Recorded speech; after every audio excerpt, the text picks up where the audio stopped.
Y ayer no lo puse. Ya, profesor, ya estamos la mayoría ya. Ya, ya puse iniciar grabación.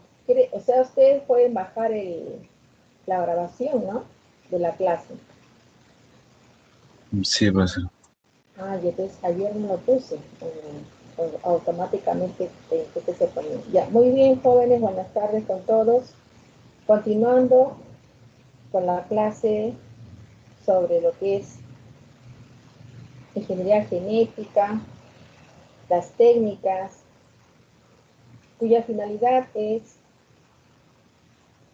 el bienestar, ¿no? La salud del ser humano, ya que estamos en la parte médica, ¿no? Del hombre, pero también es de las plantas, ¿no? El medio ambiente, para todo, para todo ello pues se está usando esta ciencia que es la ingeniería genética.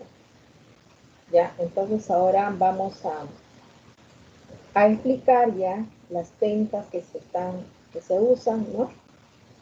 Y también ver la parte ¿se acuerdan que les dije el día de ayer que voy a colocar en la plataforma? Es un tema de todo lo que hemos estado conversando el día de ayer y lo que vamos a ver el día de hoy. Después de un capítulo tiene la práctica que consiste en preguntas múltiples, ¿no? Algunos de ustedes lo ha revisado, ha ido avanzando, por eso que ya lo han revisado por si acaso. Son como, a ver, ¿cuántas hojas me salían? 35, 36 hojas.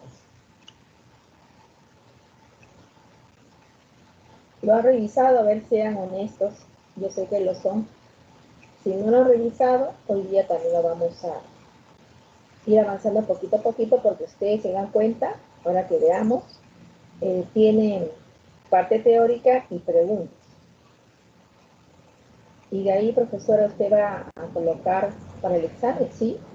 De ahí puedo coger preguntas para el examen, ¿no? Porque trata sobre justo estos capítulos que estamos tratando, que hemos visto ayer y bien. Está bien, está muy bien el artículo que he bajado, tiene toda la información que estamos tratando. A ver, ¿alguien lo revisó? Zabal, a ver, mi delegado de grupo, ¿lo revisó o todavía no ha tenido tiempo de revisarlo?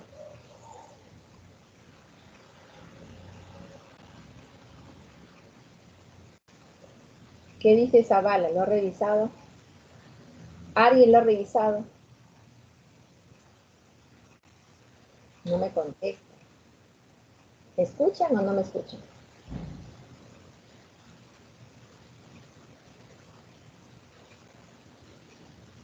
A ver, ¿están ahí? ¿Me escuchan? Sí, doctora. ¿Ya? ¿Lo han revisado? ¿Lo han mirado algo? Dígame, sí, no, profesora. Si no lo han revisado, porque habrán tenido algún motivo, ¿no? No me voy a molestar. Entonces, veo que si no me contestan, quiere decir que no ha revisado. Ya, entonces, ahora que termina la clase, lo vamos a revisar. Ya, muy bien. Entonces, vamos a compartir.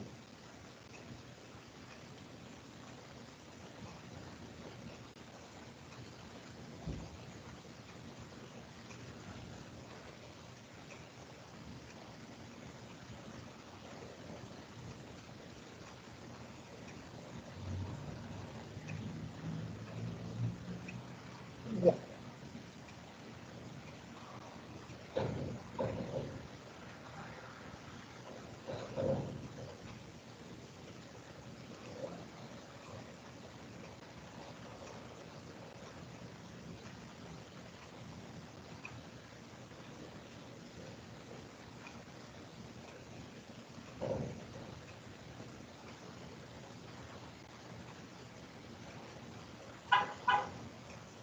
Ya. A ver, ¿pueden ver la imagen?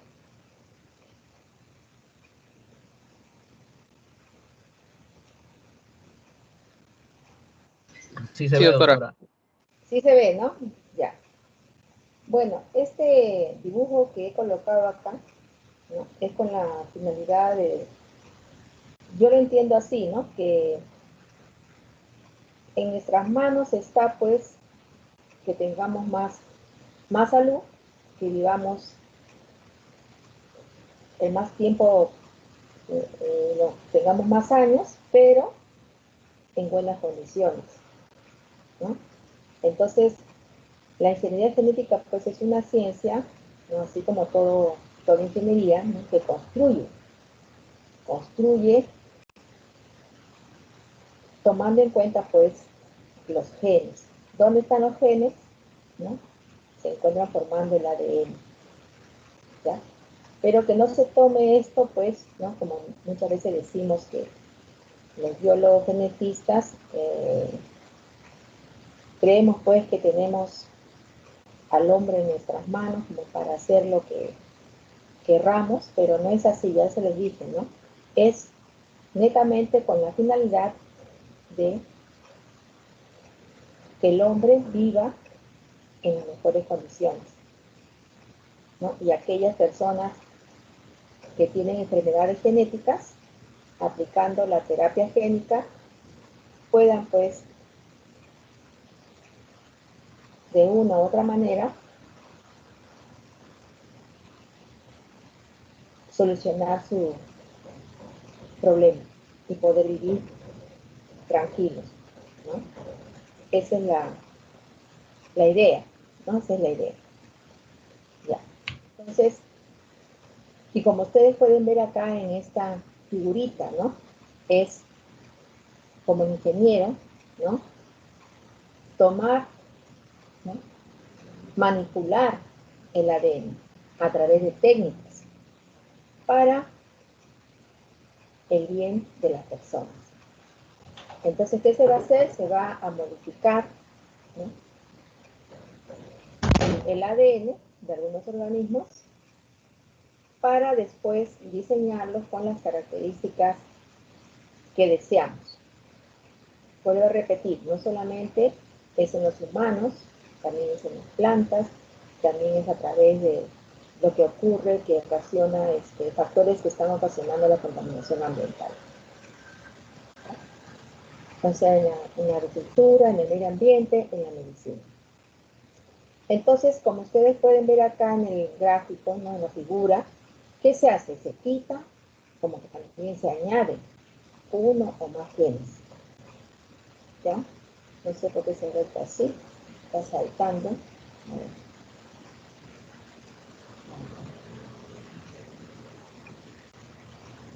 ¿Ya? Y de esa manera se aumenta el número de moléculas del ADN, también se hace la clonación de células, ¿no?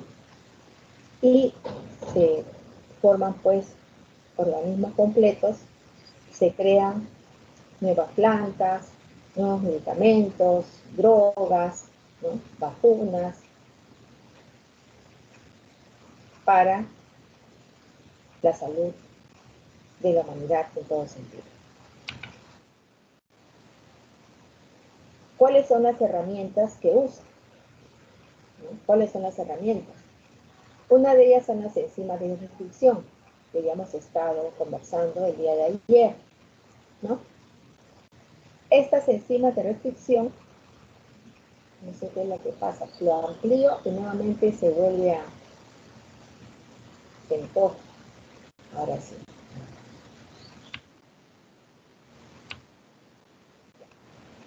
Bueno, entonces, ¿cuáles son esas herramientas que usa la ingeniería genética? ¿No? Vamos a mencionar algunas de ellas. Tenemos las enzimas de restricción, que gracias a ellas es que las proteínas pueden ser cortadas en donde nosotros deseamos cortar, y de esa manera podemos aislar un gen determinado. También participan las ADN ligasas. Como su nombre lo dice, son aquellas enzimas que van a unir a los distintos fragmentos del ADN, ¿no? Porque una vez que hemos cortado, ¿no? Retiramos el gen, ¿no? Y comenzamos a unir gracias a estas ADN ligasas. Ahora, ¿Y cómo va a ser la transferencia? ¿Quién nos va a ayudar? Vamos a hacer uso de los vectores de transferencia. ¿Y qué son los vectores de transferencia? No son más que moléculas de ADN que tienen la capacidad de reproducirse y se van a utilizar para transportar los genes, como es el caso de los plásmidos bacterianos. ¿Ya? Este dibujito de acá indica que estamos manipulando el ADN para que, ¿no?, el hombre continúe, ¿no?, siga existiendo. ¿Ya? Ahora, hablando de los plásmidos bacterianos un poquito más, ¿no? El plásmido bacteriano es el material genético bacteriano, ¿no?, de la bacteria. Y hemos dicho pues que el cromosoma bacteriano, en el caso de las bacterias, es una sola molécula de ADN, ¿no?, bicatenario circular, y tiene asociado proteínas que son históricas. No tiene ninguna membrana nuclear, ¿no? Se sitúa pues en la parte del citoplasma, ¿no?, porque ustedes saben que la célula procariota no tiene membrana nuclear. Y suelen estar unidos a los mesosomas. Los mesosomas son los plegamientos, ¿no?, que existen en la membrana para la respiración. ¿Ya? Ahora, el ADN bacteriano tiene como función, pues así como nosotros también tenemos nuestro ADN, conservar la información genética pero en el caso de ellos van a también a dirigir todo el funcionamiento del metabolismo bacteriano. ¿Ya? Entonces, estos plásmidos, ¿cómo son? Son anillos pequeñitos, ¿no?, de ADN, que son independientes del cromosoma y que pueden duplicarse. ¿Cuáles son estos? Tenemos los plásmidos o factor F, ¿no?, que hace que la célula tenga la capacidad de conjugación, ¿no?, los plásmidos R, ¿no?, los cuales van a proporcionar resistencia frente a los antibióticos, ¿no?, son los que van a pasar de la célula madre a las hijas, pero también pueden ser transferidos al cromosoma bacteriano, pueden ser transferidos a los virus o a otras bacterias, ¿no? Por ese motivo, las enfermedades que estaban controladas como, ¿no?, pueden ser tratadas usando estos plásmidos, ¿no? La tuberculosis, ¿no?, dice, pueden resurgir, ¿no? Ustedes saben, por ejemplo, que cuando uno tiene, por ejemplo, la tuberculosis, la salmonela, ¿no?, y dicen, ya estoy curado, no quiere decir de que tú ya no tengas la bacteria la vas a tener adentro de tu cuerpo, pero está descansando, o sea, está inactiva, ¿no? Es como también tener citomegalovirus, ¿no?, que es un virus que te ocasiona, pues, aborto, ¿no?, a las mujeres, y si no se trata, nuevamente quedan embarazadas, y como la primera vez dicen ha tenido un aborto porque no se ha cuidado, mejor que se quede en la cama, ¿no?, si tienen un hijo, pero presenta pues retardo mental y porque no se trató ese tipo de problema de aborto ocasionado por el citomegalovirus. ¿Ya? Pero si se lo trata, puede nuevamente quedar embarazada y ya no tiene ningún problema, porque ya ha tenido su tratamiento. Pero de todas maneras el virus está en su cuerpo. Estos plásmidos, voy a repetir, son pequeñitas moléculas de ADN, ¿no? Acá están, plásmidos, son circulares, que están presentes pues en muchas bacterias. Y ustedes lo ven junto al cromosoma, no está unido acá al cromosoma, ¿no? Y se puede duplicar de manera independiente. Por eso que esto es lo que se usa, ¿no?, para insertar, ¿no?, el ADN, ¿no?, inserto, o sea, el pedazo, ¿no?, que nosotros queremos que se amplíe, ¿no? Acá lo colocamos, por eso usamos al plasma, ¿ya? Es una bacteria, ¿no? Profesor, el núcleo no, es que todo está disperso en el citoplasma. Entonces, ahora sí entramos a lo que es la reacción en cadena de la polimerasa, ¿no? Por eso se dice reacción en cadena de la polimerasa, más conocido como PCR. ¿ya? Entonces, gracias a esta técnica es que podemos hacer muchas copias de ADN a partir de un fragmento de ADN. O sea, como que lo vamos a amplificar al ADN, ¿ya? Se hacen copias de copias. ¿Y cuándo aparece, no? Fue desarrollada en 1983 por Carl Mullis, ¿no? Mullis, en... acá me he equivocado. Y le tengo que arreglar esta partecita, ¿no? Desarrollada en 1983, que permite, ¿qué es lo que van a hacer?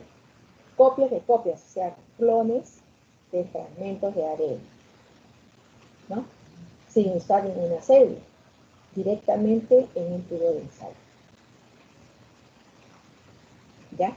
O sea que, ¿qué es lo que van a hacer con esta técnica de reacción de cadena en la polimerasa? Lo que van a hacer es generar copias de ADN a partir de un fragmento de ADN. Copias, ¿ya? O sea, se va a clonar fragmentos de ADN. Entonces, ¿qué es lo que vamos a necesitar para hacer esta prueba? Vamos a necesitar a alguien que permita que se haga otra copia de ADN, otra copia de ADN. ¿Cuál es esa? La enzima ADN polimerasa. Esta enzima ADN polimerasa es resistente al calor. ¿Qué más vamos a necesitar? Un cebador. ¿Y qué cosa es un cebador? Es un pequeño fragmento de ARN, ¿no? De unos más o menos 20 nucleótidos, que es necesario pues para que pueda actuar ¿quién? La ADN polimerasa. ¿Qué más vamos a necesitar? Una fuente de calor. Por eso que esta enzima, la ADN polimerasa, es resistente al calor. ¿Y qué más vamos a necesitar? Nucleótidos de ADN, ¿no es cierto? El nucleótido de ADN. Entonces, mire, son 4, ¿no?, requisitos necesarios para esta técnica de PCR. ¿Ya? Vuelvo a repetir, la enzima ADN polimerasa, resistente al calor, un cebador, una fuente de calor y nucleótidos de ADN. ¿Ya? Entonces, ¿qué hacemos? Se va a calentar la molécula de ADN que se quiere copiar. Miren a qué temperatura. A una temperatura superior a los 90 grados centígrados. ¿No? A los 90 grados centígrados. Entonces, cuando ya se calienta, ¿qué es lo que va a pasar? Se va a desnaturalizar, va a perder su estructura, se van a separar las dos cadenas, ¿no? Porque ustedes saben que el ADN tiene dos cadenas, la doble hélice se va a separar, se van a romper los puentes de hidrógeno. Ustedes saben que los puentes de hidrógeno son los que unen las bases hidrogenadas de ambas cadenas. Ya, eso por un lado. Luego, cada una de las cadenas, ¿para qué van a hacer? Van a servir de molde para una nueva cadena complementaria. Hasta ahí estamos, ¿ya? ¿Qué más seguimos? ¿Con qué? Con el cebador. Este cebador es un fragmento de ARN que va a permitir, ¿no?, que esa enzima, la ADN polimerasa, pueda continuar añadiendo desoxirribonucleótidos, o sea, nucleótidos de ADN, hasta, ¿no?, formar la cadena complementaria. Ya después, esas cadenas recién formaditas, ¿no?, vuelven, ¿no?, se vuelven a separar por efecto de ¿quién? Del calor, y así comienza un nuevo ciclo. ¿Ve? Eso es todo. Ahora, y en poco tiempo se puede originar, se puede conseguir bastantes, muchísimas copias del fragmento de ADN original. Ahora, está más claro, ¿no? Sí, porque ayer hablamos así a grosso modo, ¿no? ¿Está claro, señorita? ¿Vino Melissa?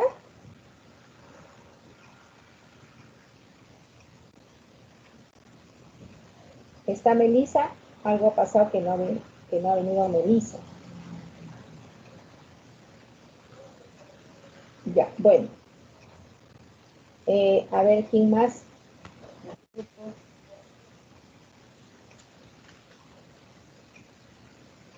Villegas, ¿está? Villegas.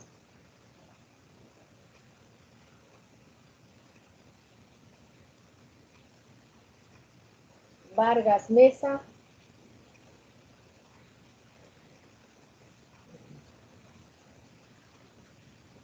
A ver, Zavala. No me contestan, creo. ¿Me escuchan o no me están escuchando? ¿Sí? Sí, profesor. Ah, ya. No sé, parece que están cansaditos. ¿Qué ha pasado? Bueno. Entonces, estos son videos del PCR. Terminando la exposición, vamos a ver los videos en los cuales vamos a tener ya una idea más clara. Vamos a poder visualizar cómo se hace esta técnica del PCR. La otra que estaba diciendo era la electroforesis en gel. Esta también es una técnica muy utilizada para separar los fragmentos del ADN, ¿no? También podemos separar otras moléculas como ARN, proteínas. Pero ¿en qué se va a basar? En el tamaño y en su carga. Entonces, ¿qué vamos a usar? Corriente eléctrica, ¿no? Vamos a usar un gel, ¿no? Ahí vamos a colocar nuestras muestras de interés. Ahí la vamos a colocar. Entonces, de acuerdo a su tamaño y carga, estas se van a ir desplazando por el gel en diferentes direcciones, a distintas velocidades, ¿no? Y se van a separar. Entonces nosotros, para saber el peso molecular, ¿no?, de determinada proteína, ¿no?, o de fragmento de ADN, ¿qué hacemos? A ver, ¿qué hace Zavala para saber un peso molecular de una proteína al colocarla acá? ¿Qué tendría que tener? ¿Cómo yo voy a decir su peso molecular es tanto de esa proteína? ¿Qué tendría que tener? A ver, Zavala, ¿qué piensas?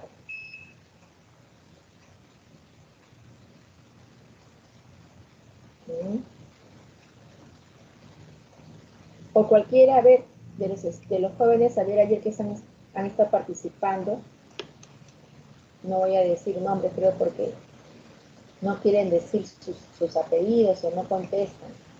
A ver, ¿qué es lo que tendría que tener yo para poder saber el tamaño molecular de la proteína, ¿no?, del fragmento de ADN que he colocado en ese gel? A ver, piensen un poquito, ¿qué tendría que tener yo?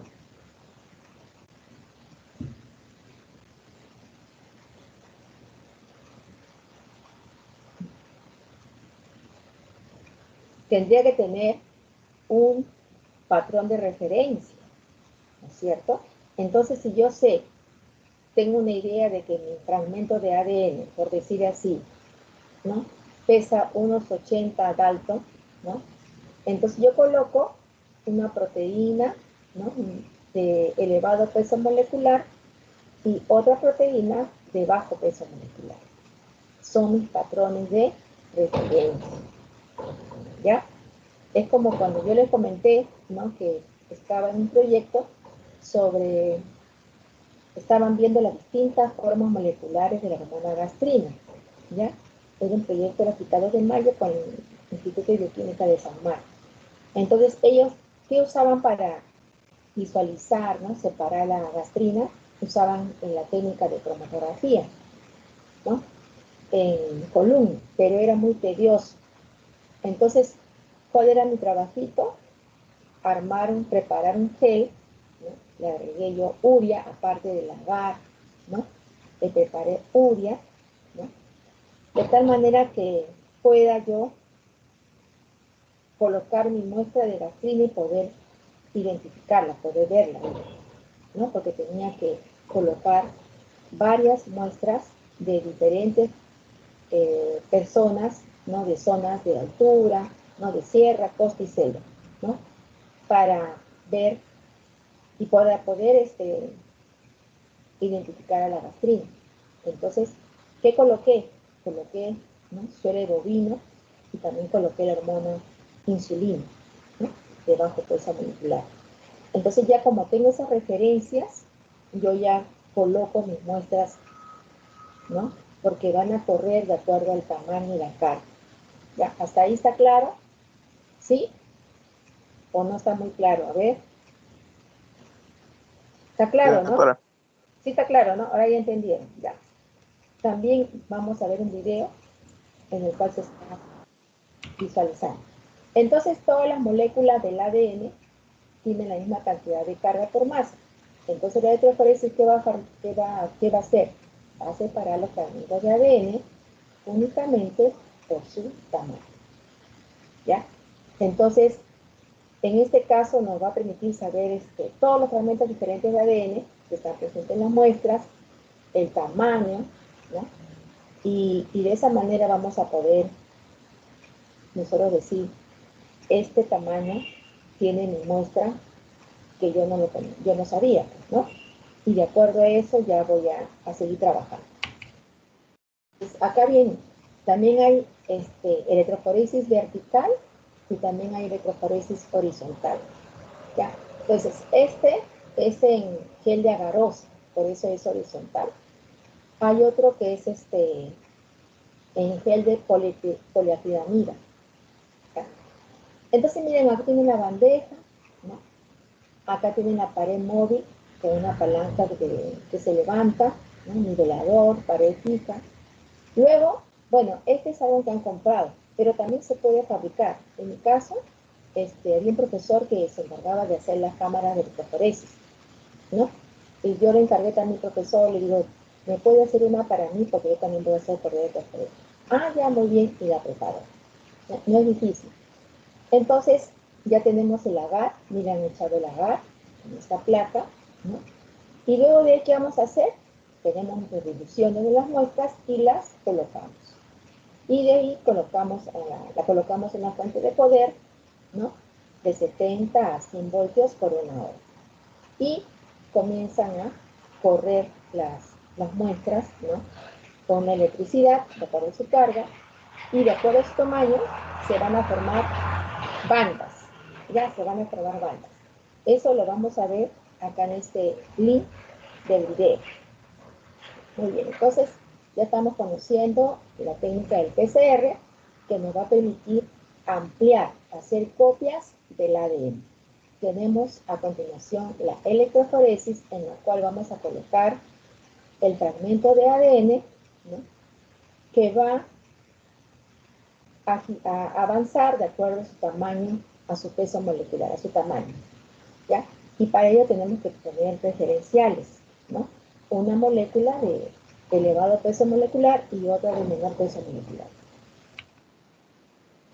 Pasamos a la tecnología del ADN recombinante, que hemos dicho que también es necesaria y es muy empleada en la ingeniería genética.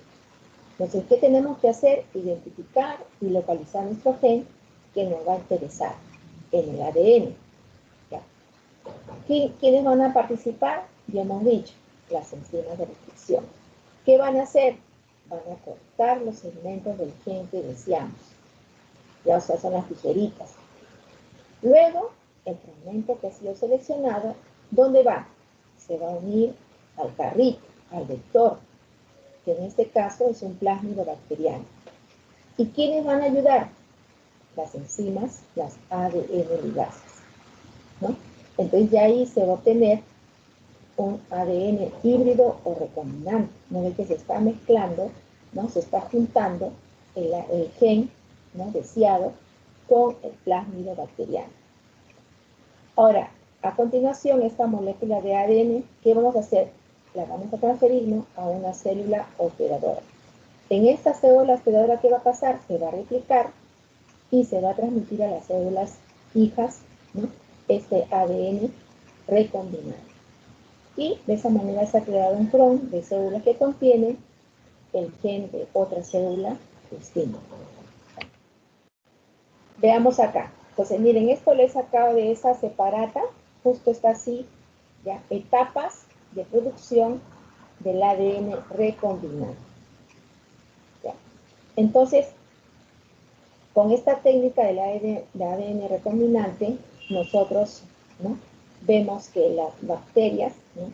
tienen los genes humanos necesarios para poder, en este caso estábamos hablando de la insulina, sintetizar insulina, o también que ratones produzcan hormona del crecimiento humano, ¿no es cierto? Del crecimiento humano. Entonces, se han conseguido también que algunas plantas, como la patata o la fresa, puedan soportar mejor las heladas, por ejemplo. Eso lo decía, ¿no? Hay plantas que en tal lugar no pueden crecer, no pueden vivir, porque hay las temperaturas son bajas, ¿no? Entonces, empleando la tecnología del ADN recombinante, hacemos posible de que sí puedan vivir. Entonces, miren, acá están las etapas, ¿no? Las etapas es preparar la secuencia de ADN para su clonación. Después necesitamos un vector, ya se formó el ADN recombinante, lo ponemos en una célula anfitriona, propagamos el cultivo y después tenemos que determinar, ¿no? Ver cuáles son las células que tienen ese ADN recombinante, ¿no? Y lo hacemos, ¿no? Que tenemos que hacer un cultivo, ¿no? Y aplicar antibióticos, y de acuerdo a eso vemos cuáles son los ADN que contienen ese ADN recombinante. Ya, miren, ahí están los pasos, ya los pasitos, ya. Muy bien.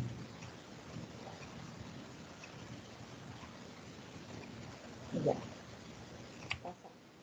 Entonces, esta tecnología del ADN recombinante, lo pueden ver acá, este es un vector, ¿no es cierto? En este vector, también acá, tenemos, este es ya el ADN recombinante, o sea, acá, ¿no? El ADN inserto, o sea, acá, ¿no? El ADN inserto, y ya tenemos entonces, este es el vector, ¿no? ¿Ven? Pues acá miren ya, este es el cromosoma de la bacteria, este es el plásmido, acá está el ADN inserto, y después ya salen, pues en este caso, lo hemos usado para crear la insulina. En este caso se hizo pues en la bacteria Escherichia coli. ¿Ya? Entonces, esta tecnología, vean ustedes, está la célula, ¿no? El ADN con interés se retira de la célula, ¿no? Que queremos. Luego, ¿quiénes participan? ¿Quiénes han hecho estos cortes? A ver, ¿quiénes han hecho estos cortes? Las enzimas de restricción. Lo están cortando, ¿verdad? ¿Qué hacemos? Entonces lo vamos a insertar dentro del ADN vector, ¿no? Este es nuestro plasma. Ya está. Luego, tenemos acá la bacteria, y ahí lo hemos metido, ¿no? Ahora esta bacteria, ¿qué va a pasar? Se va a reproducir, ¿no? De una salen dos, de esta salen dos, de una de acá salen dos, de acá, miren cuántas células se han formado con la proteína de interés, ¿no?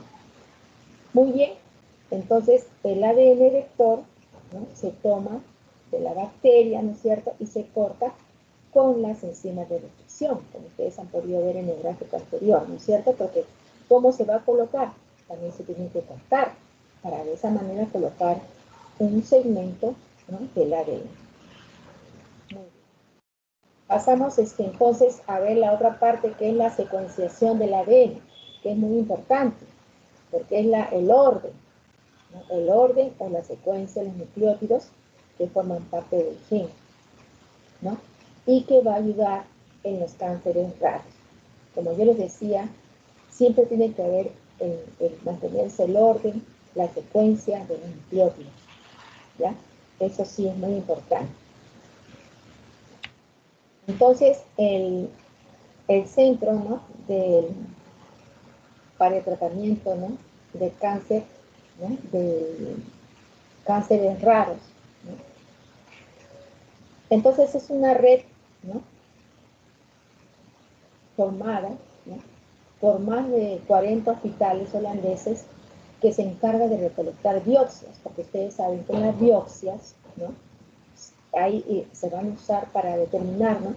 Si lo que han sacado de ese nódulo, ¿no? Es simplemente una mastitis por una infección, por decir así, o algo un nódulo benigno o también si es un cáncer, o sea, si es algo maligno, o sea, con las biopsias. ¿Ya? Entonces, ese centro, ¿no?, de tratamiento de cáncer, ¿no?, se encargaban de recolectar las biopsias, ¿no?, con cáncer metastásico, ¿no?, que posteriormente son analizadas por el Whole Genome Sequencing, ¿no? Acá está las iniciales. Entonces, esta red, formada por 40 hospitales, ¿no?, tiene un objetivo, ¿no?, porque en base a los datos, ¿no?, van a poder conocer los tratamientos aplicados en todos estos tipos de cáncer, ¿no? Es como decir, hacer una estadística, ¿no?, un background de todo lo qué tratamiento se ha usado en tal persona, ¿no?, en su tratamiento de cáncer, ¿ya? Acuérdense que también es muy importante que a veces tienen un tratamiento para una persona, pero a veces la persona no soporta ese tratamiento y tienen que optar por otra medicina. A todos no les va igual. Hay efectos colaterales que a veces la persona no lo tolera, ¿ya? Entonces, estamos dentro de la secuenciación del ADN que va a ayudar en los cánceres que son raros. Entonces, dice que han encontrado diferencias entre los tumores y los errores del ADN. Y gracias a la secuenciación del ADN del genoma completo, ¿no?, de muchos pacientes, ¿no? Gracias a esto es que han encontrado diferencias entre tumores y los errores del ADN. Ya, por ejemplo, el gen ERBD2 se activó, ¿no?, principalmente en pacientes con cáncer de mama, pero sabemos que también está presente en pacientes con otro tipo de tumores. Eso lo ha mencionado Emil Voss, que es un investigador, ¿no?, de Netherlands Cancer Institute de Amsterdam, ¿no?, de Alemania. Miren cómo es importante hacer el estudio del secuenciamiento del ADN, ¿no? Entonces dice que ahora ya somos capaces de identificar estos pacientes y la pregunta es cómo podemos lograr que se beneficien de los fármacos existentes. ¿Ya? Entonces, dice que es la base de nuestro protocolo de redescubrimiento de fármacos oncológicos, que actualmente incluye 19 medicamentos diferentes que proceden de 10 compañías farmacéuticas, ¿no? Ha detallado dos. Acuérdense ustedes, como les decía, no todas las personas, siendo la misma especie Homo sapiens sapiens, respondemos igual frente a un medicamento, ¿no? Vuelvo a repetir, yo me curo mi gripe cuando sé que tengo los síntomas, estoy terminando, me tomo mi panadol gripal, ¿no? A otro no le cae bien, toma vitapirena. Entonces, siendo los mismos, tenemos diferentes respuestas. Imagínense ustedes cuando tienen un cáncer y reciben una quimioterapia, ¿no? Bien sea oral o sea endovenosa. Entonces, en este caso, el ensayo comenzó a finales de 2016 y desde entonces más de 250 casos se han sometido a un análisis. Y entre todos ellos, unos 70 pacientes ya han sido seleccionados para comenzar su tratamiento, ¿no? La muestra estuvo dada por pacientes adultos con tumores sólidos, ¿no?, con glioblastomas, linfomas o mieloma múltiple, ¿no?, que dice que no tenían opciones de tratamiento con un tratamiento estándar, ¿no?, o sea, lo común, y que habían sido clasificados en función del tipo de tumor y el tipo de fármaco. Ahora también hay pruebas preclínicas y reportes de casos, ¿no?, que sugieren que ciertos fármacos podrían ser activos en pacientes que tienen la misma mutación genética. Pero, ¿no?, sin embargo, dice, también sabemos que el tipo de tejido, ¿no?, es muy importante. Por eso que han creado, ¿no?, cohortes de estudio, no solamente miren de acuerdo a la mutación genética, sino también de acuerdo al tipo de tumor específico. Ya ha explicado eso, ¿ya? Entonces, para que vean en qué se usa el secuenciamiento del ADN. Entonces, la eficacia del tratamiento se analiza en un proceso por 2 etapas. En la primera se observó que en un grupo de 8 pacientes con el mismo tipo de tumor y mutación responden al tratamiento. Y en caso de que responda de manera favorable, ya se amplía, ¿no?, el grupo a 24 pacientes para obtener mayores evidencias de los beneficios clínicos. Y el beneficio clínico en este caso, ¿viste?, se define como una remisión completa, una respuesta parcial en la que el tumor, ¿no?, se contraiga más del 50% o que la enfermedad remita al menos 16 semanas, ¿no? Ahora, hay que ampliar la investigación del genoma, que es muy importante, ¿no? Entonces, dice que hasta la fecha se han observado más o menos un beneficio clínico del 77% de los pacientes en el ensayo. Y 6 de los 20 grupos de estudio dice que han pasado ya la segunda etapa. O sea que ha habido éxitos con varios fármacos contra el cáncer. Entre ellas también se incluye la inmunoterapia, ¿no? También un inhibidor de PARP y una combinación de anticuerpos. ¿Ya? Acá han empleado la inmunología, ¿no? Han empleado nuestra respuesta inmunológica, ¿no? Han usado la terapia. Entonces vemos pues que la secuenciación del ADN se está convirtiendo, ¿no?, en una práctica estándar en el tratamiento del cáncer. Y aproximadamente la mitad, miren, de los pacientes con melanoma tienen una mutación llamada BRAF, por lo que estos pacientes pues les administran un fármaco específico para BRAF, ¿no? Ahora también en las mutaciones o cánceres raros necesitan pues secuenciar cientos de genes, ¿no?, para conocer las mutaciones específicas y encontrar las terapias que podrían reaccionar a ellas.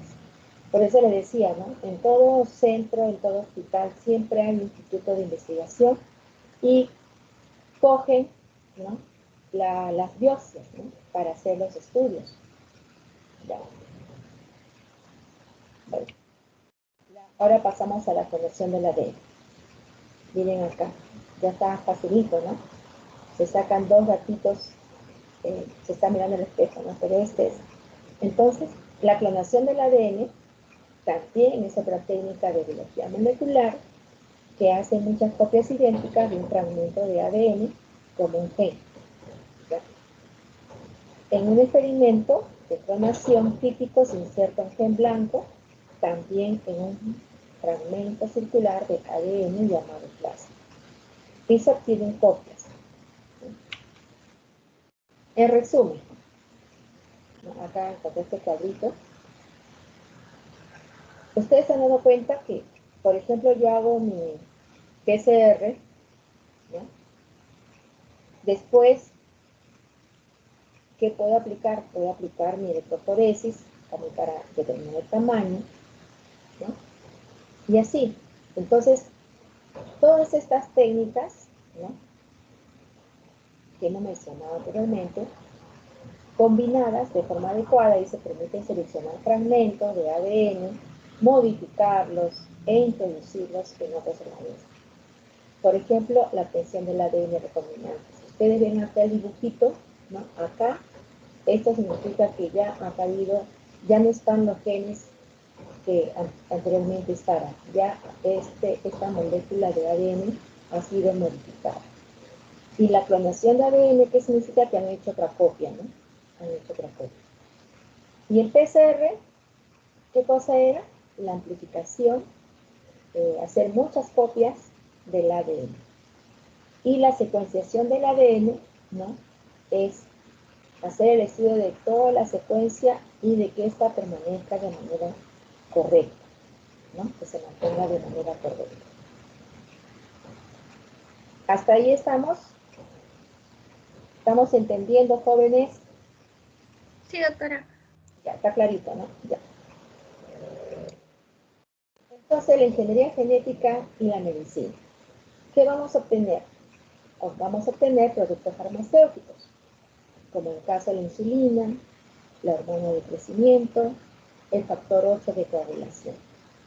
Y también jóvenes para la medicina forense, ¿no? Acuérdense ustedes la huella genética, ¿no?, y los marcadores genéticos. también para hacer diagnóstico de enfermedades, haciendo clonación de genes, identificación en el enfermo, identificación de portadores. ¿Se acuerdan que les comenté que una paciente le salieron nódulos, ¿no? y no, le mandaron desinflamantes, pasó 3 días sin nada, le hicieron los exámenes, entonces tuvieron que hacer la mamografía, ecografía, todo, y a los 15 días bien era cáncer o era mastitis. Al final salió mastitis por tuberculosis en el seno. Pero ¿cómo determinaron qué bacteria era? Usando la técnica de la reacción en cadena de la polimerasa, o sea, el PCR. Y gracias a esa técnica, ¿no?, determinaron que tenía el bacilo de Koch. Otro, la terapia génica, ¿no? Ex vivo, in vivo, in situ, ¿no? Después vamos a ver otras PPT donde se va a explicar. Entonces, la obtención de proteínas de mamíferos, ¿no? Entonces, había una serie de hormonas como la insulina, hormona de crecimiento, factores de coagulación, ¿no?, que son de interés médico y comercial. Y antes, como decía, ¿no?, se hacía mediante la extracción directa a partir de tejidos o fluidos corporales. Pero actualmente ya se usa pues la tecnología del ADN recombinante, ¿no? Se clonan los genes, ¿no?, de ciertas proteínas. ¿Y dónde van? Van a microorganismos, ¿no?, adecuados para su fabricación comercial. ¿Y por qué microorganismos? Porque, ¿no?, son más fáciles el tiempo de reproducción es más rápida, menos costos también, ¿no? Y un ejemplo típico de la producción, como decía, de insulina, que se obtiene a partir, ¿no?, de la levadura, también Saccharomyces cerevisiae, en la cual se clona el gen de insulina humana. ¿Ves? Entonces, bueno, acá está la vacuna, ¿no?, las vacunas recombinantes, ¿no? Acá el sistema tradicional era tener vacunas a partir de microorganismos patógenos inactivos, pero puede ser muy riesgoso. Hay muchas vacunas como la hepatitis B, ¿no?, que se obtienen actualmente de la inmunoglobulina G, así como la mayoría de factores antigénicos que son proteínas, y lo que se hace es clonar el gen de la proteína correspondiente. Y en el proceso de vacunas recombinantes se debe tener presente 3 características, ¿eh? La calidad, la seguridad y la eficacia. O sea, toda vacuna que debe tener, ¿no?, en vacunas recombinantes, calidad, seguridad y eficacia. Entonces, esto de la vacuna recombinante es un área multidisciplinaria. ¿Y por qué? Porque para hacer este tipo de vacuna hay que tener conocimiento, ¿no? E incluso no digamos conocimiento, sino implica la participación de varios profesionales, ¿no?, de varias personas con diferentes profesiones, ¿no? Inmunólogos, ¿no?, también participan de bioinformática, personas especialistas en la genómica de patógenos, ¿no?, en la proteómica de patógenos, químicos, biólogos de patógenos. Miren, todo esto, ¿no?, todo este conglomerado de profesionales, todas estas ciencias tienen que usarse para la fabricación de nuevas vacunas, ¿no?, de la vacuna recombinante. O sea, no es cosa de la noche a la mañana, no. Ya lo hacen personas con experiencia, pero como lo decía, ¿no?, un conjunto de profesionales, o también la persona tiene que tener este tipo de conocimientos, ¿no? Inmunología, química, bioinformática, la genómica de los patógenos tiene que conocer, ¿no?, la proteómica de patógenos, su biología, ¿no? El diagnóstico de origen genético. Entonces, cuando uno ya conoce, se acuerdan la secuencia del nucleótido de un gen responsable de una cierta anomalía, ya se puede recién hacer el diagnóstico si este gen anómalo está presente en un individuo, ¿no?, determinado. Entonces, es importante, pues, conocer la secuencia de nucleótidos que son responsables de la anomalía, ¿no? Y de esta manera que sí, pues que realmente ese gen está presente en ese individuo. Entonces, hablando de otro tipo, es también que se usa en la obtención de anticuerpos monoclonales, ¿no? Entonces, este proceso abre las puertas, ¿no?, para luchar contra enfermedades como el cáncer, e incluso diagnosticarlo incluso antes de que aparezcan los primeros síntomas, haciendo uso de anticuerpos monoclonales, ¿no? Haciendo uso de esto, de anticuerpos monoclonales, podemos, ¿no?, determinar la presencia, ¿no?, o sea, saber que esa persona va a tener cáncer antes de que aparezcan los primeros síntomas. Que dicen que el cáncer pues es silencioso, ¿no? Cuando ya avanza más, un poquito más, ya ahí se dan cuenta que tienen cáncer. Entonces, ¿cómo se obtienen estos anticuerpos monoclonales? ¿Y qué son? Son, como ustedes han visto, inmunoglobulinas específicas para un antígeno, en particular, producidas por una sola clona de linfocitos T. ¿Cuáles son las ventajas de los anticuerpos monoclonales? Que tienen especificidad, producción ilimitada y se pueden reproducir. ¿Ya? Se pueden reproducir. Estas son las ventajas de los anticuerpos monoclonales.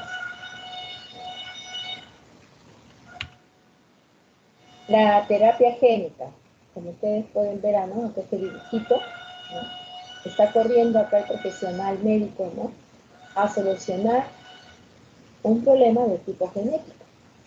Entonces, la terapia génica no es más que una técnica experimental que va a usar los genes para tratar o prevenir enfermedades, ¿no? ¿Y qué es lo que va a hacerse, no? Lo más común es un gen normal lo va a sustituir por uno que está malo, ¿no?, que es anormal, ¿ya? También incluye el intercambio de un gen anormal por uno normal, uno lo saca y pone el normal. También se puede reparar este gen que está anormal. También se puede hacer una alteración del grado en el que se active o desactive el gen. Entonces, por eso es muy importante la terapia génica, que se pueden emplear, ¿no?, diferentes estrategias, así como le decía, estrategia ex vivo, in situ y in vivo. ¿Qué significa esto? La estrategia ex vivo, que se van a extraer las células, ¿no?, las células que vamos a tener que reparar del paciente, se las va a tener que extraer. Una vez que las extraemos, las reparamos en el laboratorio y la vamos a volver a implantar en el organismo del individuo que está tratando, ¿no? Este es ex vivo. Ya. Estrategia in situ. Vamos a introducir el gen reparador directamente en el órgano. Directamente.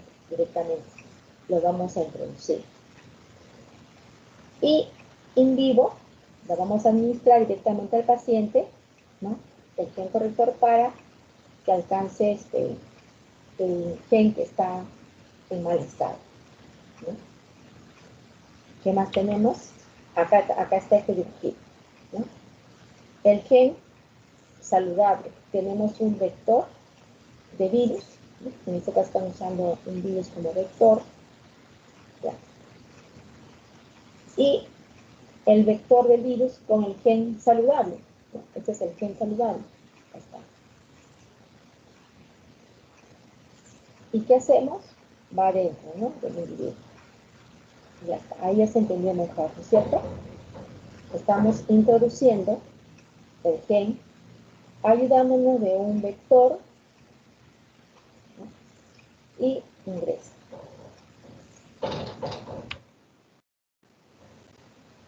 Tenemos acá, uno, se extrae en la célula del paciente.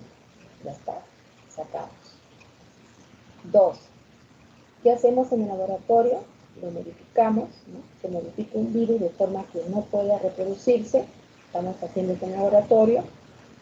3, se va a insertar un gen en el virus.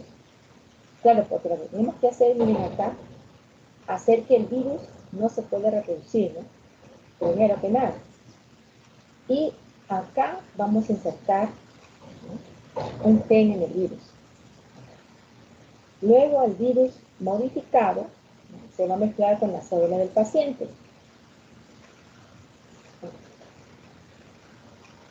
Luego las células del paciente se van a modificar genéticamente. Y de ahí, ¿no?, estamos acá. Se van a inyectar. Estas células modificadas se van a inyectar. Entonces las células modificadas genéticamente van a producir una proteína o la hormona que vamos a desear. ¿Ya?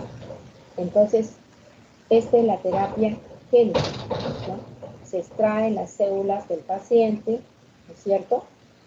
Y después se trabaja con un vector, en este caso es un virus, pero ya han hecho de que este virus no se pueda reproducir, y luego lo han insertado un gen en el virus. Luego ya el virus modificado se mezcla con la célula del paciente, como esto de acá, se modifica todo genéticamente y se le inyecta las células modificadas al paciente, ¿no? Y de esa manera se va a producir la proteína o la hormona del cual el paciente carece, ¿no? O de repente están actuando de manera deficiente, ¿no? Y de esa manera estamos solucionando su problema de salud, ¿no? Esta es la forma de aplicar, ¿no? Ex vivo, in vivo.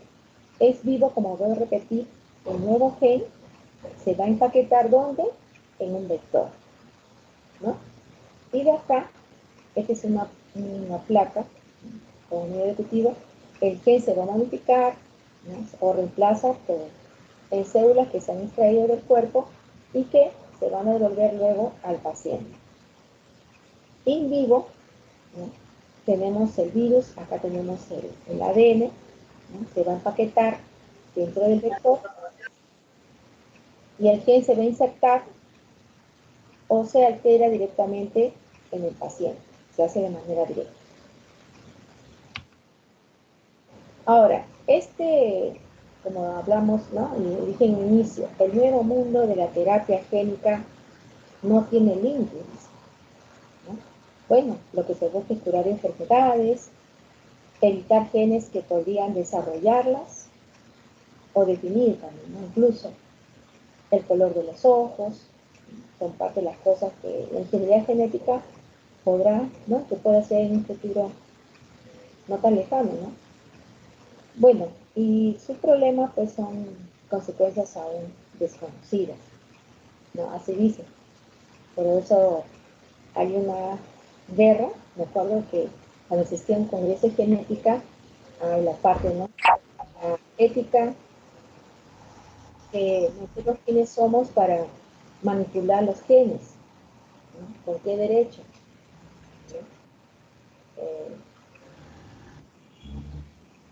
Pero lo vuelvo a repetir, se está haciendo con la finalidad, ¿no?, como ustedes han podido ver a través de estas clases, que tiene aplicación médica, tiene aplicación para la agricultura, tiene aplicación para el medio ambiente.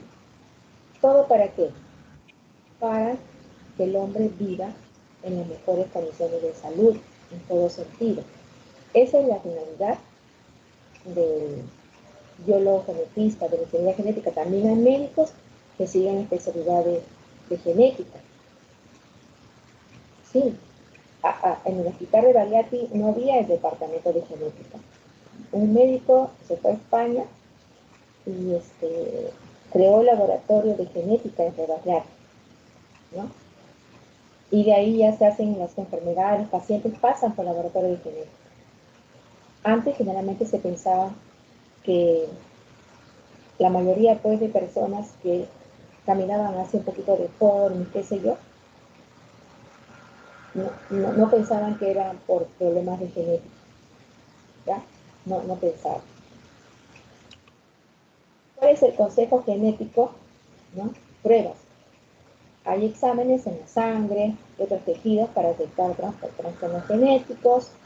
Hay, miren, aproximadamente 900 pruebas disponibles. Hay posibles trastornos genéticos en el feto, ¿no? También saber si las personas tienen un gen y una enfermedad y pueden y transferirla a sus hijos, ¿no? O sea, pueden transferir a sus hijos también. Estudiar embriones para detectar enfermedades. Evaluar la presencia de enfermedades genéticas en adultos antes de que produzcan síntomas, ¿no? Confirmar un diagnóstico en una persona que tiene síntomas de una enfermedad. Por ejemplo, en el caso nosotros somos biólogos, ¿no? Una, ¿no? de mis compañeras quería tener hijos, siempre estaba que me voy a casar, voy a tener 6 hijos, 8 hijos, ¿no? 8 hijos así. Entonces se casa y queda embarazada, ¿no? Y contenta, feliz. Pasó 2 semanas, le comenzó a bajar sangrecita, ¿no? Y fue el médico no, descansa, cuídate. Pasó 2 meses y la situación se agravó. Entonces el doctor le mandó descarte de citomegalovirus, toxoplasma y leptospira, ¿no? Entonces, ¿qué pasaba si tenía citomegalovirus? Su hijo iba a salir sordomudo, imagínense. Ella que quería tener sus hijos y saber, ¿no? De que si lo tiene, su hijo va a salir con retardo mental, sordomudo. Es doloroso, ¿no? Saber, conocer, es doloroso. A diferencia de otro, ¿no? Que de repente tiene un aborto y no sabe cuál es el motivo. Entonces, al final, ya para llegar a los 3 meses, le pidieron que hacer ya tuvo un aborto no natural, le pidieron un grado perine para hacer el examen, que ya salió el resultado del examen, ¿no? Tenía citomegalovirus. Y después ya se puso en tratamiento, ¿no? Y ya más adelante tuvo sus hijos sanos, ¿no? Porque ya se sometió al tratamiento. Pero ¿qué pasa con aquellas personas que tienen un aborto y no ven el motivo por el cual han tenido el aborto? No saben. Nuevamente quedan embarazadas y se toman todos los cuidados, ¿no? Se quedan en la casa, ni camina, por decir así, y después tienen un hijo con el producto del citomegalovirus con el retardo mental y sordomudo, ¿no? Imagínense, ¿no? Muchos dirán, no, pero por eso siempre es bueno, ¿no? Porque saber y hacerse los estudios, ¿no? Y saber cuál es el motivo por el cual uno ha tenido un aborto, ¿no? ¿Cuál es el motivo? Para ponerse en tratamiento, porque quién sabe más adelante quiere tener familia y si no se trataba a tiempo, ¿no? No va a ser posible, ¿no? O va a tener problemas. Ya siempre hay que ver cuál es el motivo. Entonces dice 8 razones para consultar a su médico genetista, ¿no? Como les decía, hay especialidad también de genética, así como hay psiquiatría, ¿no? Gastroenterología, también de repente algunos de ustedes quieren seguir ser médico genético, del área de genética. Entonces, uno dice, tiene que hacer antecedentes de familiares con enfermedad hereditaria o genética. Luego también parejas con hijos con malformaciones o padecimientos genéticos. Infertilidad no causada por problemas hormonales o anatómicos, porque a veces también por problemas hormonales o anatómicos podemos tener problemas de infertilidad. Pero se hicieron los exámenes y no es el motivo. Entonces hay algo genético. Retardo en el desarrollo de un niño o retardo mental. Puede ser un problema genético. Antecedente de 2 o más abortos o muerte fetal. Como decía, ¿cuál es el motivo? Personas que desean resolver dudas sobre el riesgo de que sus hijos padezcan enfermedades hereditarias o genéticas. Hay parejas que antes de ponerse de acuerdo para tener hijos, ¿no? Se hacen los estudios, ¿no? Para saber si su prole va va a tener algún problema hereditario, alguna enfermedad. No, imagínense, bueno, la otra también talla muy alta o baja para lo esperado, ¿no? Y entonces son razones por las cuales se debe consultar a un médico genetista, ¿no? O al biólogo que está en el área de genética. Tenemos el cáncer colorectal, ¿no? Acá está un colon normal y un colon con cáncer. Entonces, un grupo de trabajo, EGAPT, ¿no? Descubrió evidencias científicas sólidas, ¿no? Para recomendar que a todas las personas que reciban un diagnóstico nuevo de cáncer colorectal, sin importar la edad o antecedentes familiares, se les realicen una prueba genética, ¿no? Para detectar el síndrome de Lynch. Vamos a ver, miren, se le recomendó hacer esa prueba genética. Entonces, ¿qué es el síndrome de Lynch, no? Dice que aproximadamente 3% del cáncer colorectal se origina en una afección hereditaria conocida como síndrome de Lynch, ¿no? Entonces, estas personas, ¿no? Tienen la mayor probabilidad de cáncer colorectal y sobre todo en edad temprana, ¿sí? Entonces, los hijos, hermanos, las personas con este síndrome tienen el 50% de probabilidades de llegar a esta afección, o sea, del cáncer colorectal, ¿sí? Y los padres y otros familiares consanguíneos, como abuelitos, tíos, sobrinos, también tienen mayor riesgo de padecer el síndrome de Lynch. Por eso que es muy importante saber el motivo, ¿por qué? El por qué. Porque en este caso dice que los hijos y hermanos que tienen las personas con las personas, ¿no? Que tienen este síndrome, ¿no? Tienen el 50% de probabilidad de heredar esta afección.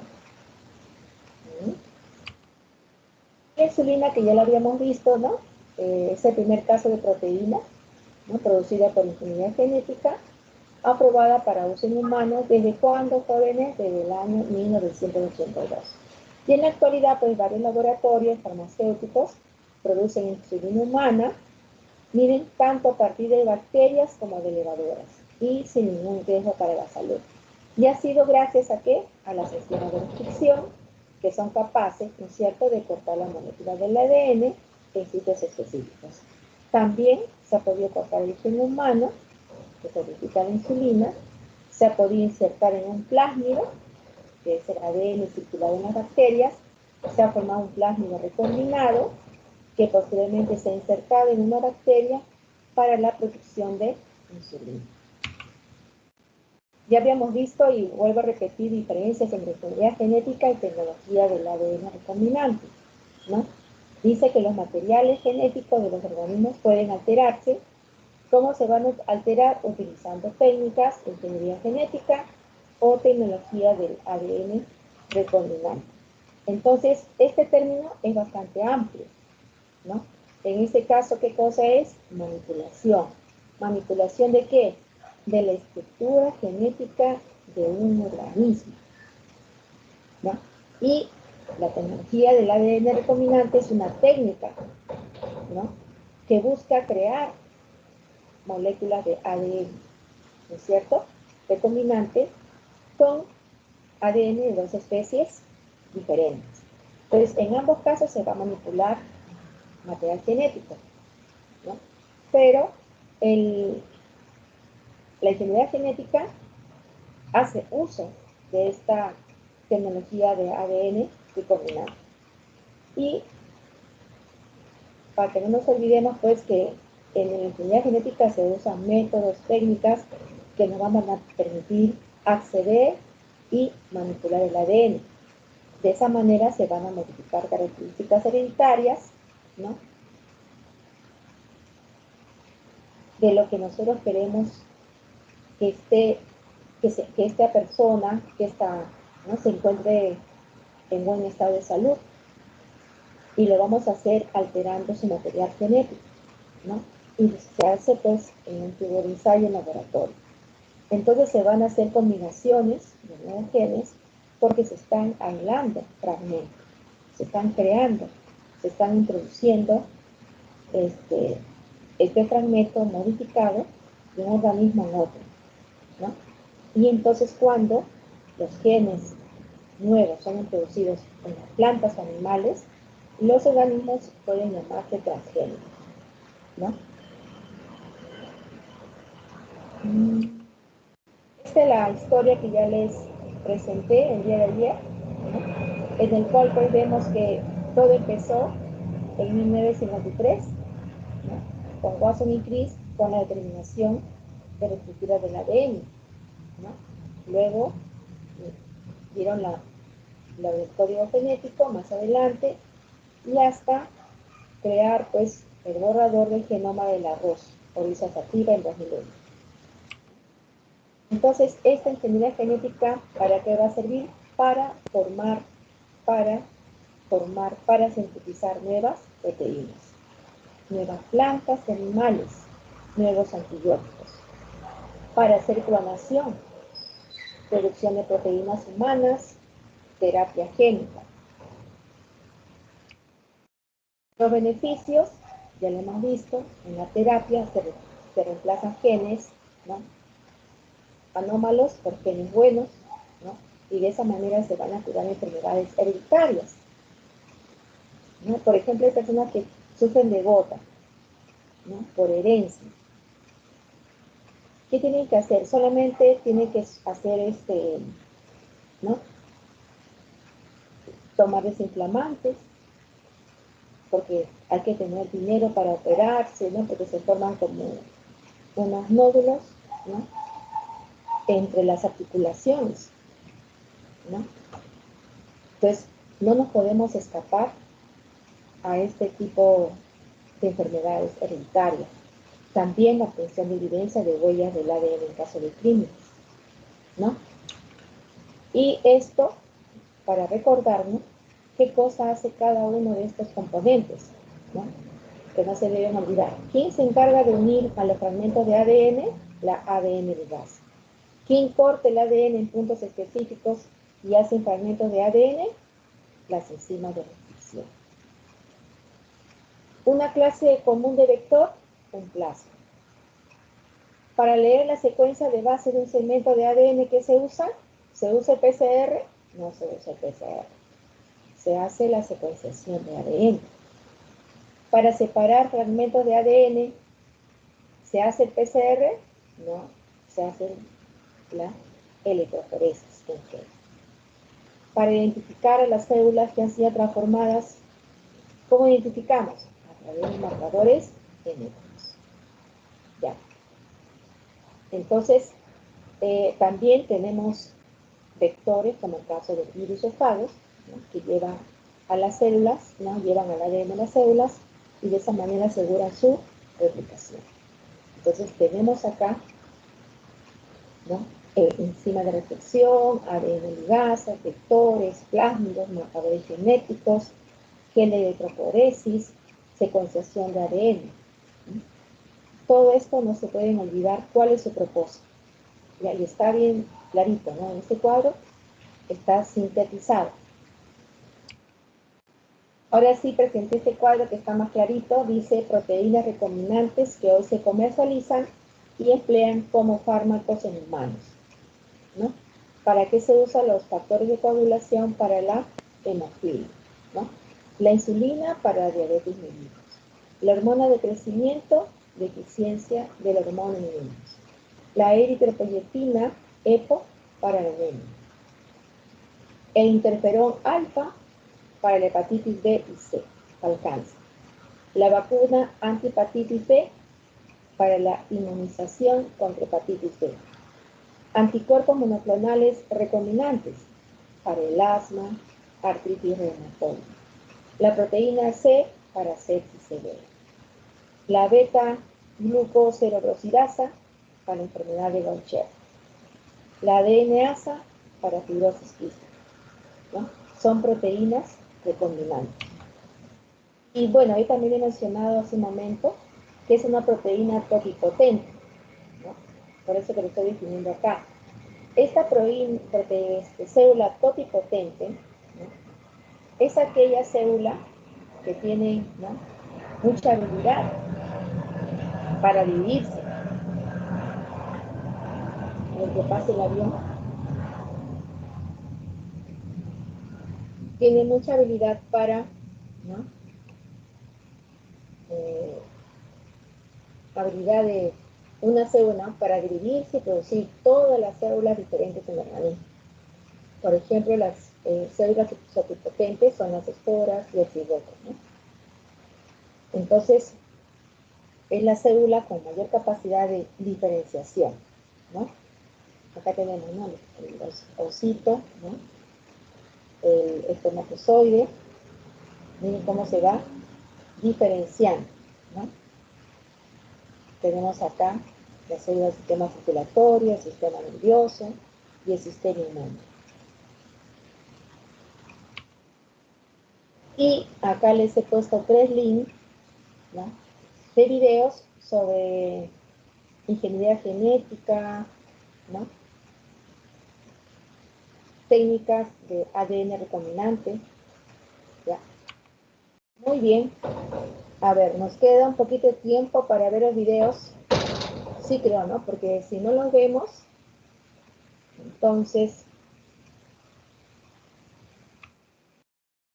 es lo que tenemos que hacer todo, como se dice, ¿no?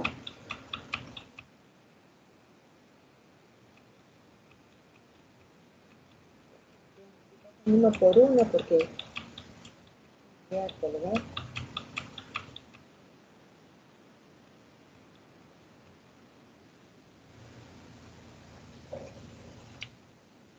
A ver.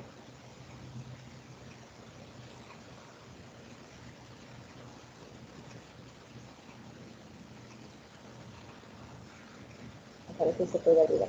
Ya, a ver.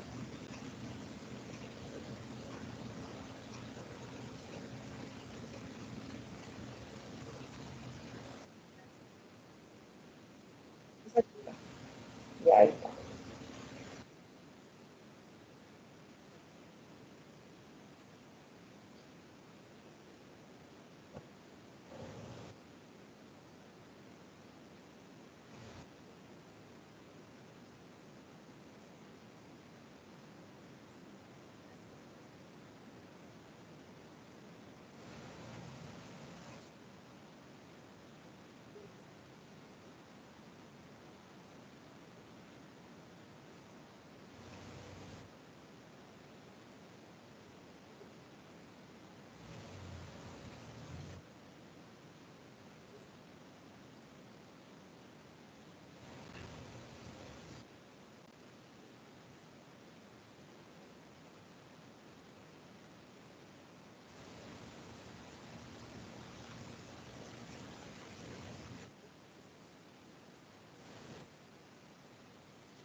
Ya, muy bien. Veamos vamos a ver ahora el de electroforesis, ¿no? A ver.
Ya, a ver, antes que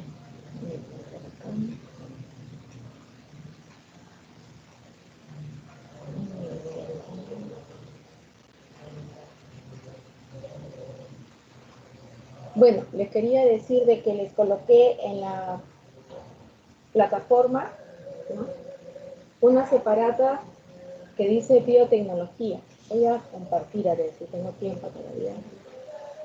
Quiero salir de acá.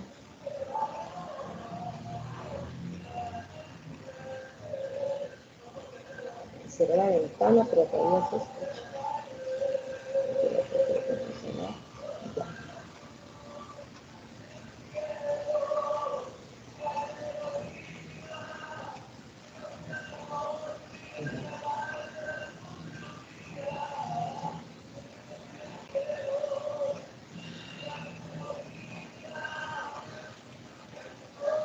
Hoy,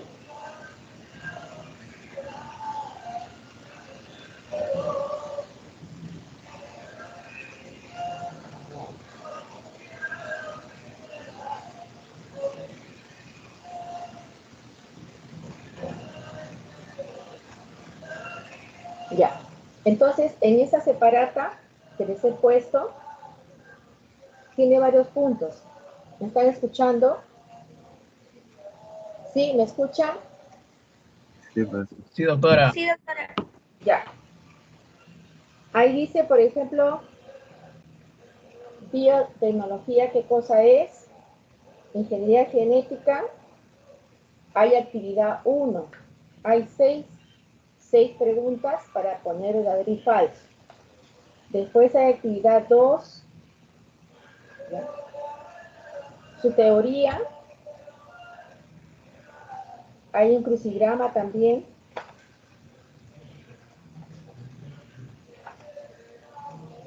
Hay actividad 6.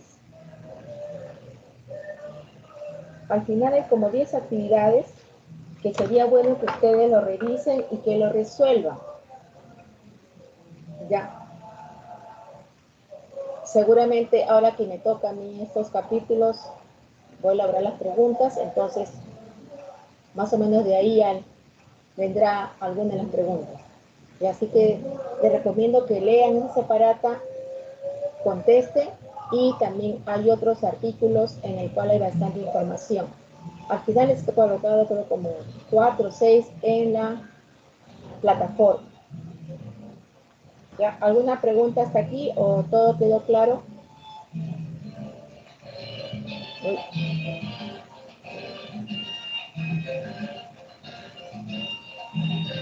¿Cuántos al final han asistido? Llegó a venir la señorita delegada, Melissa. Doctora, Melissa no podía asistir porque no tiene problemas con su conexión. No había Ah, avisado. ya. Bueno, entonces, ¿quedó todo claro? Sí, profesor. Sí, doctora, gracias. Sí, ya está claro, ¿no? Ya con los videos, también al final hay unos videos que pueden visualizarlos. Entonces, conmigo nos estamos viendo la siguiente semana para hacer el capítulo de inmunología, lunes y martes.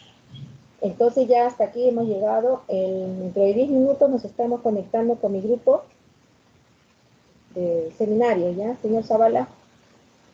Ya, profesor, gracias. Ya, gracias a ustedes por su presencia. Gracias. No dejen de leer los artículos. Gracias, doctora. Ya, hasta luego, joven. Hasta luego. Muchas gracias, doctora. Gracias.